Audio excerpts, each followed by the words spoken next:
Alright, what's going on, guys? By the time you see this video, we will be one day away from playing Elden Ring. And I wanted to take some time to reflect on this journey and talk about why I'm more hyped for Elden Ring than, I'm not even kidding, any other game I've ever waited for. I'm not gonna lie, I caved and watched the launch trailer, and I was sitting there after that, trying to think of any other game that's ever had me this hyped before. Not even the past Souls games have gotten me this excited. Maybe in the past it's been like a Pokemon game. I've had a few days where I just can't think of anything else, but even that would have been when I was a kid. I'm 23 now, and just thinking about the game literally has me giddy like tomorrow's Christmas and I'm 9 years old. And I know there's some of y'all that can relate to that, but seriously thinking about it, there's nothing else that's reached that hype level for me. But today I want to go over a few reasons why I'm so excited, and why, if you're somebody that's not buying the game, that you probably should. And definitely as soon as possible, because there's an experience at the launch of these games that you're not going to want to miss,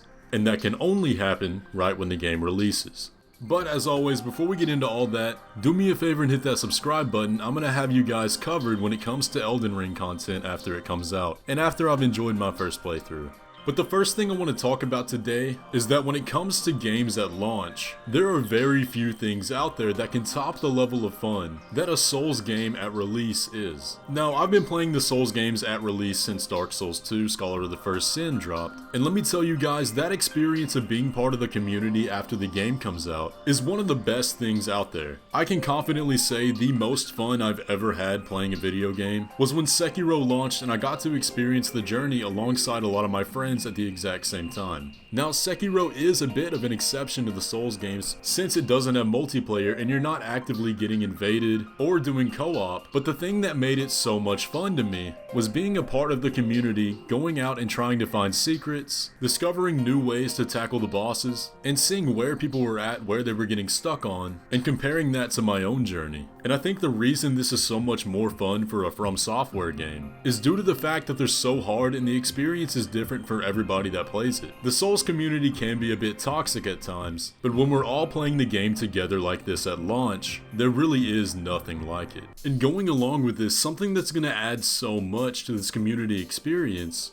is the fact that the game is going to be open world. People are still discovering secrets in the old Dark Souls games, and I think the fact that those games have that much depth means that Elden Ring is going to have that much more. At its base, Elden Ring is taking what we love and know about Dark Souls and turning it up to 11. So I think I can confidently say that this game is going to have much more to offer in terms of secrets and Easter eggs. If you guys remember to the Demon's Souls remake, there was a secret armor set that was locked behind a door that was impossible to open. The community scoured for months trying to figure out how to open this door, and it turned out they needed to find these coins hidden throughout the map in an alternate version of the overworld. And it was such an awesome and fun experience for everybody involved. But the reason I say that is because it's almost a guarantee that Elden Ring is going to have something like this that everyone can be a part of the search for. And I cannot wait to find out what that is and be a part of the big community event with everybody. Another reason you're gonna want to buy Elden Ring as soon as possible is for the launch multiplayer experience. Specifically the PvP experience. Now, I know Souls PvP isn't everybody's cup of tea and you may not enjoy it, but trust me when I say you're only going to get one chance to experience launch PvP. Because PvP at launch is going to be the only time where everybody's on the same skill level. It won't be long, maybe a few weeks, maybe even a month, before people start to figure out the meta of the game. If you're somebody who gave up on Souls PvP because of people that were better than you, now is your chance to have fun. Now is the only time where people are going to be using weapons that they want to, not because people told them to. And nobody's going to know what's good and what isn't. But this also works the other way around. If you want to go invade somebody, they're going to be at their blindest and not going to know the routes through the areas. This all works to your advantage. But on the same coin, if you're somebody that loves PvP, I can promise you this is when it's going to be the most fun. If you do figure out how Elden Ring PvP works relatively quickly, you're going to have a field day on all the noobs. That's how the Demon's Souls remake PvP experience was. It was a lot of fun right at launch.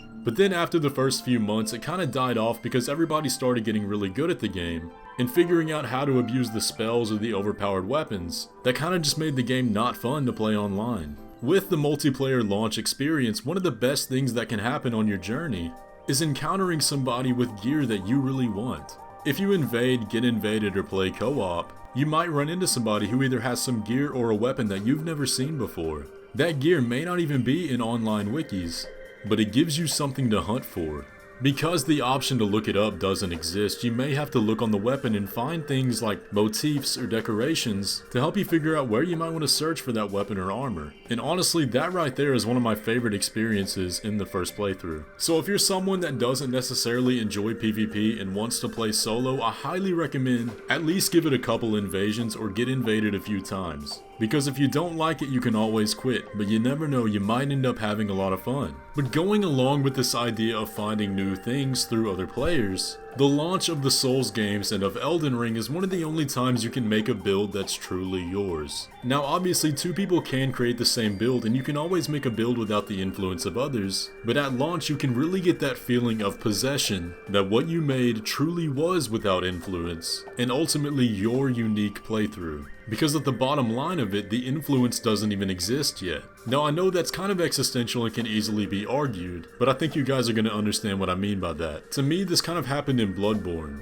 I had never owned a PlayStation before about a year ago, and my playthrough of Bloodborne is on the channel, by the way, just a small plug there. But even though I did play the game blind and I really didn't know much of anything about it, there was a sort of hit to that novelty of it being my own experience. There was always that feeling at the back of my head that maybe I should look up what the optimal build would be. I ultimately didn't, but the fact that that thought was there really kind of made me not enjoy the process of creating my build throughout the game. And ultimately it made me feel like I was missing out because I didn't have that knowledge. But the good thing is, at the launch of Elden Ring, that knowledge isn't even going to exist, so you're not missing out on anything. The purity of your build being wholly yours can be intact. The final reason you're going to want to buy Elden Ring as soon as possible is so that you can ultimately avoid all temptation to watch guides. Now, I'm not going to tell you how to play, but I do strongly believe that the games are better when they're played blind. And you don't have to take my word for it, that's something Miyazaki himself has said.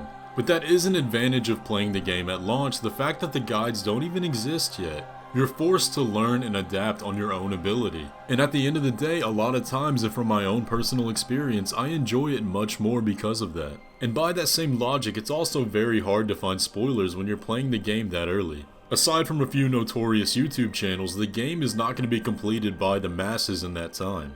Essentially what I'm trying to say with all this is there is a unique experience that happens at the release of all the Souls games, but is going to be even better with Elden Ring, that can only happen right at the launch of the game. And so I would very much recommend buying the game as soon as possible if you've even considered it, so that you can be a part of this too. But guys, that's going to pretty much do it for the video. I hope you enjoyed. If you did, please leave a like on it, subscribe if you're new around here, and I'll catch you in the lands between.